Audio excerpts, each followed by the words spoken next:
Have you ever found yourself sitting in the quiet of your living room, looking at the phone, wondering whether to call your child and ask for something small, maybe a ride to the doctor, help with the groceries, or just a little company? And yet, you don't. Something holds you back.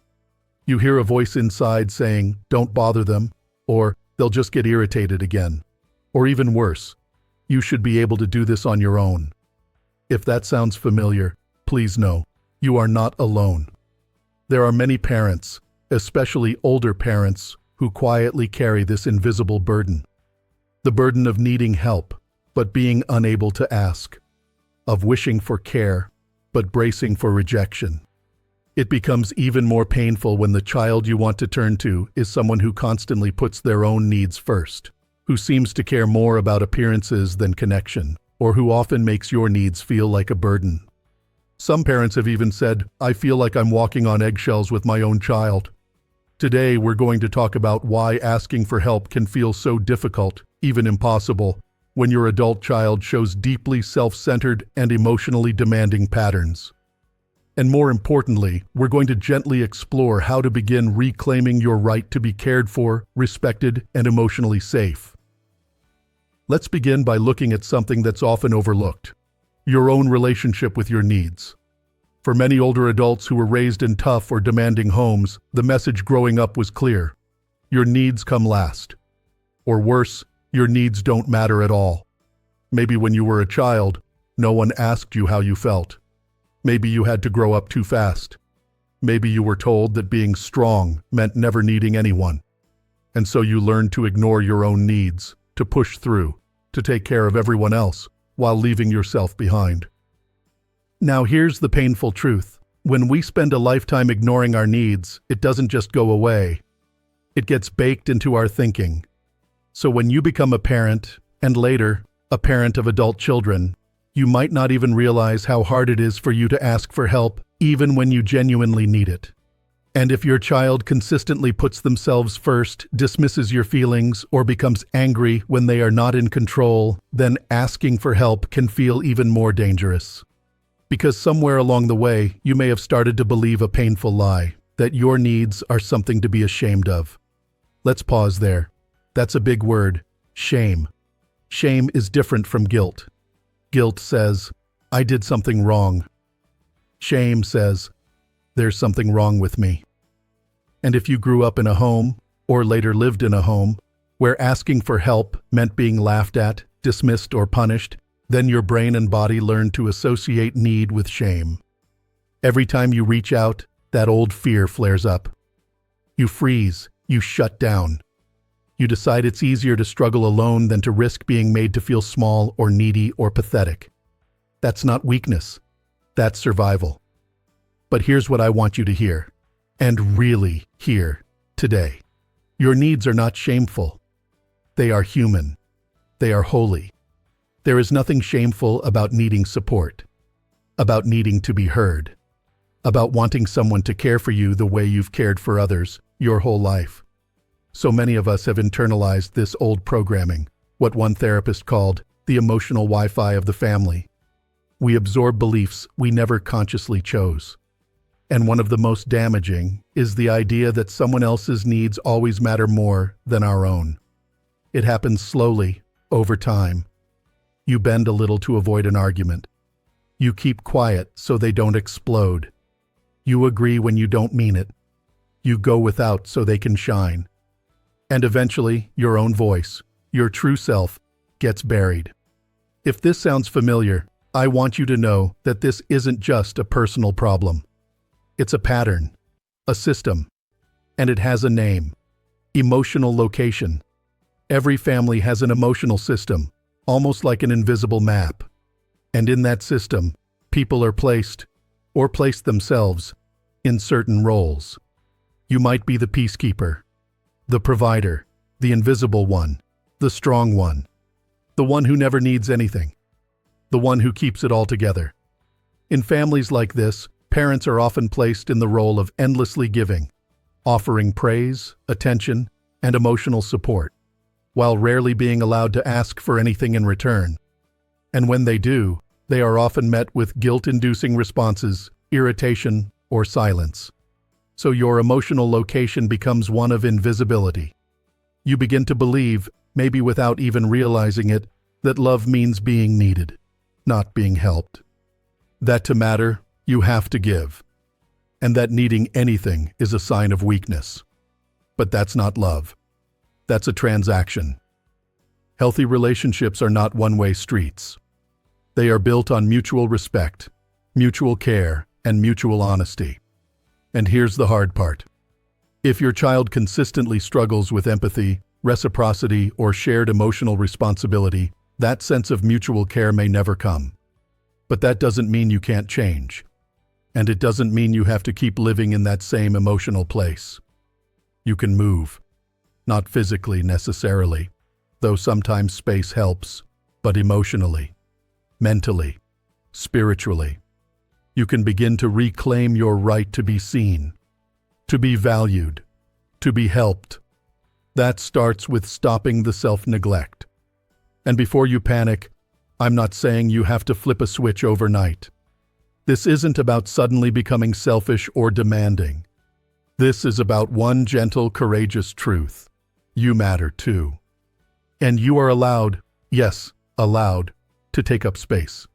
Now, you might be wondering, but how do I stop neglecting myself after all these years? That's a good question. But I want to offer you a better one. Not how, but when. Because the truth is, the tools are already out there. You can learn new skills. You can build new emotional muscles. You can practice saying no, setting boundaries, reaching out, even if your voice shakes. But none of that matters unless you decide that you're done with being invisible. You decide that it's time. And only you can make that decision. Not your therapist, not your child, not your spouse or friend. Only you get to choose when you stop waiting for permission to be treated with kindness. So maybe today, this video is your when. Maybe it's the first small moment where you say, I deserve to stop suffering in silence. And from there, we begin the work. Gentle work, honest work, brave work. Because even though you may have spent decades putting others first, you are allowed to put yourself on the list now. Let's keep going and stay with that quiet but powerful idea. You are allowed to take up space. Now, once we begin to recognize that we've been neglecting our own needs for years, sometimes decades, the next challenge starts to surface. Shame, guilt, and that strange, uncomfortable feeling of asking for something and feeling wrong. Have you ever sat in your car or your kitchen, rehearsing a simple request to your child, something they could help with in a few minutes, and then talked yourself out of it entirely? Maybe you told yourself it wasn't that important, or you didn't want to seem needy, or that they're just too busy with their lives. Or maybe you've gone one step further and said, even if I ask, they'll just make me feel bad for it. Let me say something to you that may feel strange at first. That reaction isn't just about you. It's not just your personality. It's part of a system you've been living in. That system, the emotional system of your family, may have placed you in a role where asking for help felt unsafe. Not physically unsafe necessarily, but emotionally unsafe. Maybe your child responds with sharpness. Maybe they roll their eyes, sigh heavily, or say yes in a way that feels like punishment. Or maybe they ghost you, disappear for days, and then act like you were out of line for even asking. When you live in that kind of system long enough, you start carrying the shame before anything happens. You carry it in advance, as if to protect yourself from what's coming. But what you're actually protecting isn't your safety. It's the emotional status quo. And that status quo, my friend, is hurting you. So let's talk about that shame and its cousins, guilt and embarrassment. These are what some therapists call system feelings. That means they're not necessarily feelings that rise from your inner truth. They're feelings you've learned to carry, feelings that help keep the emotional system of your family running the way it always has. In a way, shame is a kind of glue. It keeps the roles fixed.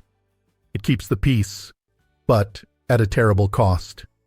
And for you, that cost might look like silence, resentment, sadness, or isolation. Here's the good news. System feelings can be named, noticed, and released. One powerful way to do that is to ask yourself, is this feeling mine, or was it handed to me? Let's say you ask your child if they could help you move a heavy box, something simple, and they act annoyed or say they're too busy. Then you, the one who asked, start feeling embarrassed. You feel like you did something wrong. That's the moment to pause, to breathe, and to ask, did I actually do anything wrong? Or am I feeling something that's been programmed into me, a feeling that I'm not allowed to need anything? Because here's the truth. Asking for help is not an offense. You didn't scream. You didn't demand. You didn't manipulate. You simply asked. And if the person you asked responds with hostility or shame or a guilt trip, that is not a reflection of you. That is a reflection of their emotional immaturity. We must start seeing those reactions as what they are. Signs that they may not be safe to ask for help. But that doesn't mean you're wrong for having needs. Now, I want to take this one step deeper and talk about emotional roles in families. Earlier, I mentioned something called emotional location. That's just a way of describing where you stand in your relationships, how you're positioned. In some families, parents are emotionally placed into a role that quietly says, you are the source, you are the giver, you don't get to ask, you exist to support, not to receive. And the problem is, that role doesn't disappear just because the child grows up. If you've been stuck in that emotional location for 30 or 40 years, it can feel almost wrong to even consider stepping out of it. Like taking a deep breath in a room where the air has always been stale. But just because it feels foreign doesn't mean it's wrong. It means it's new, and new is where healing begins. So what happens when you begin to challenge that emotional location? When you start, even gently, to ask for help, or even to simply acknowledge your own needs. Often, the people who've benefited from your silence the most will resist. They may try to drag you back into your old role. They may accuse you of being difficult, ungrateful, dramatic, or selfish. And that's painful, because all you're doing is trying to live with balance. But this, again, is part of the system. When you shift, the system shakes. So what do you do when the system shakes? You hold steady. You breathe. You remind yourself, I am not here to perform a role. I am here to be myself. And your self, your true self, includes someone who gets tired, who needs rest, who deserves respect, who sometimes needs a helping hand without being punished for it. This isn't about becoming selfish. It's not about turning into someone who disregards others. It's about becoming whole. There is a real difference between healthy self-focus and harmful self-absorption. One comes from knowing who you are and honoring your limits. The other relies on using people to hold up a fragile sense of self, demanding, controlling, punishing, and placing oneself at the center no matter the cost. But healthy self-focus is grounded in self-care, in boundaries, in mutuality, in recognizing that we all have limits. You can be kind and still ask for help. You can be generous and still say no.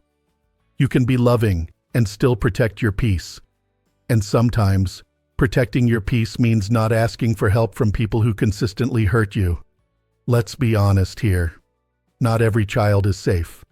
Not every child grows into a kind, respectful adult. And when your child consistently behaves in ways that are controlling, manipulative, or emotionally harmful, you may need to grieve the fantasy of the relationship you once hoped for. That's one of the most heartbreaking steps, but also one of the most liberating. You are not required to keep asking for love from someone who only knows how to take. And you're not required to keep proving your worth to someone who never sees it. You are already worthy. Your worth isn't determined by how much you give. It isn't determined by how well you stay silent. It isn't determined by how small you become to make others feel big. Your worth is inherent, undeniable, whole. Even if your child never acknowledges it. Even if they walk away. Even if they say cruel things. You still matter. You still deserve kindness. and you still have the right to ask for and receive real help from people who truly care. And maybe, just maybe, the first person you can start receiving from is yourself. You can begin to offer yourself the compassion, the patience, and the protection that you've so freely given to others. You can begin to break the agreement that says, I don't matter unless I'm giving. Because that's not love. That's performance. And you, my friend, were made for more than performance. You were made for peace. So where do we go from here? If you've made it this far, it means you're someone who's brave enough to look at the truth, not just the truth about your child, but the deeper truth about how you've learned to see yourself. And that's where real healing begins. Not by changing your child, not by waiting for them to wake up and treat you better, but by turning inward with honesty and compassion and saying, I matter now. Let's talk for a moment about what actually happens when you begin to reclaim that worth. When you stop asking yourself if you're a burden and start asking a new question. What would my life look like if I treated my needs as valid? It's a powerful shift. At first, it might feel awkward. You might try to speak up or ask for help, even just a small favor, and feel that wave of shame hit you like a reflex. That's okay. That shame is just an echo. It's not the truth. It's not a moral compass. It's a feeling planted by years of emotional conditioning, and it only has power when you believe it. One of the most freeing things you can do is to stop assuming that uncomfortable feelings are always true. Just because something feels embarrassing doesn't mean it's wrong. Just because you feel guilty doesn't mean you've done something bad. Sometimes guilt is just the residue of old survival patterns. And shame? Shame is often a signal that you're stepping out of the box someone else built for you. So step out anyway. Take up space. Pause before automatically saying, I'm fine. Practice asking small things from people you trust, not because you're testing them, but because you're reminding your nervous system that it's okay to have needs, that it's okay to receive. Because here's something you may have never been told. You don't owe your children emotional safety if they refuse to offer you the same. So many parents over 60 have spent years walking on eggshells around their adult children, afraid to offend, afraid to set boundaries, afraid that one disagreement will mean no phone calls for months. That's not parenting. That's emotional captivity. Yes, you love your child. Yes, you want connection. But love that costs you your peace, your voice, your health, is not love. It's bondage. And it's okay to let go of that. It's okay to stop managing their emotions. It's okay to let them be upset. It's okay to stop performing the role of perfect parent who never complains, never asks, never gets tired. That role is a cage. And you were never meant to live in a cage. So what does freedom look like? Freedom looks like honesty. It looks like being able to say, I'm lonely. Or, I'm struggling. Or even, that hurt me. Without fear. Without shame. Without needing to defend why. Freedom looks like choosing relationships where care flows in both directions. Where your needs aren't mocked or ignored. Where you're not punished for speaking your truth. Where you feel seen, not just as a parent, but as a person. And if your adult child can't offer you that, you are still allowed to seek it elsewhere. You can build friendships that feel like family. You can connect with support groups or communities who understand the grief of raising a child who only sees you as useful, not human. You can meet others who have walked this same road, who know what it's like to ache for connection and slowly learn that peace is better than performance. You don't need to earn your right to rest. You don't need to prove your worth through sacrifice. You've already given enough. So many of you watching this have spent your entire lives being the strong one. The one who carries, the one who makes things work, the one who hides your pain so others won't feel bad. And now, maybe for the first time, you're allowed to lay that down. You're allowed to be tired, to be held, to be helped. And if your child can't offer that, it is not a reflection of your value. It is a reflection of their emotional limitations. You are not hard to love. You were just expected to tolerate too much for too long. That ends now. Maybe for you, the first step is just noticing when shame shows up, saying to yourself, "That's not mine." Maybe the next step is practicing one small ask, even if it's just asking yourself what you need today. Maybe it's writing down your feelings in a journal. Maybe it's telling a friend, "I've been putting myself last, and I want to stop." There is no deadline on healing, and there is no shame in starting late. If no one's ever told you this before, let me tell you now, you are worthy of love even when you're not giving. You are worthy of rest even when there's more to do. You are worthy of care even when you're not perfect. This is your life. This is your time. And you don't have to spend another day waiting for someone else to see your worth before you claim it. So take a deep breath. Let that truth settle in your bones. You are not a burden. You are a person, a whole person, with needs, with feelings, with limits, and with deep, powerful value. It's okay to ask for help. It's okay to say no. It's okay to feel sad. It's okay to want more. And it's okay. It's more than okay to stop managing your child's comfort at the expense of your own dignity. You are not responsible for their feelings. You are not the villain in their stories. You are not the problem. You're just a human being, finally ready to choose peace over performance. And that choice is the beginning of everything. If this message has spoken to you today, I want to hear from you. Leave a comment. Share your story. Let's create a space where parents can support one another, free from shame or judgment. And if this video helped, please like it and subscribe to Strong Elderly Life for more conversations that honor your strength, your wisdom, and your right to a peaceful life. Because the truth is, it's never too late to come home to yourself. It's never too late to unlearn the lies. It's never too late to choose emotional freedom. Here's to you, to your courage, your healing, and your next chapter. You deserve it.